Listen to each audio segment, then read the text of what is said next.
my dear friends I am Farmisa Begum my YouTube channel guys কালি মই এঘৰ মানুহৰ ঘৰত গৈছিলোঁ সিহঁতৰ পৰিস্থিতি দেখা পাই মোৰ একেবাৰে চকুৰ পানী ওলাই গৈছে মই মোৰ ফালৰ পৰা কিবা এটা সিহঁতলৈ লৈ আহিছোঁ আহকচোন আপোনালোকে যাওক ঘৰখনত এইটো ঘৰ গাইজ এইটো ভণ্টি মাক মাতা আপুনি ঘৰ পোৱা নাই নেকি চৰকাৰী নাই কিয় চৰকাৰী ঘৰ পোৱা নাই একদম পাব লাগে আপুনি ঘৰ চাওক এই মাইকীজনী এনেকুৱা ভাঙা ঘৰ এটাত আছে এই মাইকীজনী ঘৰ নাপায় কোনে ঘৰ পায় চৰকাৰখনে কি কৰি আছে হা এই ঘৰ এটা লাগে ছোৱালীটো ফিজিকেল হয় মই মোৰ ফালৰ পৰা কিবা এটা আপোনালৈ লৈ আহিছোঁ মই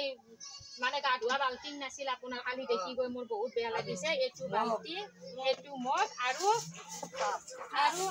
কাপোৰ কানিবোৰ ভালকৈ ধুই চাফ চিকুণকৈ থাকবি বেমাৰ আজাৰত দিন না এইখিনি বস্তু গাইজ মোৰ ফালৰ পৰা দিলোঁ আৰু মোৰ বহুত মানে দুখ লাগে কিন্তু কি কৰিম আৰু নিজৰো সম্বল নাই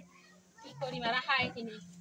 ঘৰ চৰকাৰী ঘৰ মানে আপোনালোকক কৈছোঁ গাইজ এনেকুৱা মানুহ ঘৰ পাব লাগে আপুনি নিশ্চয় লাইক এটা কৰিব আৰু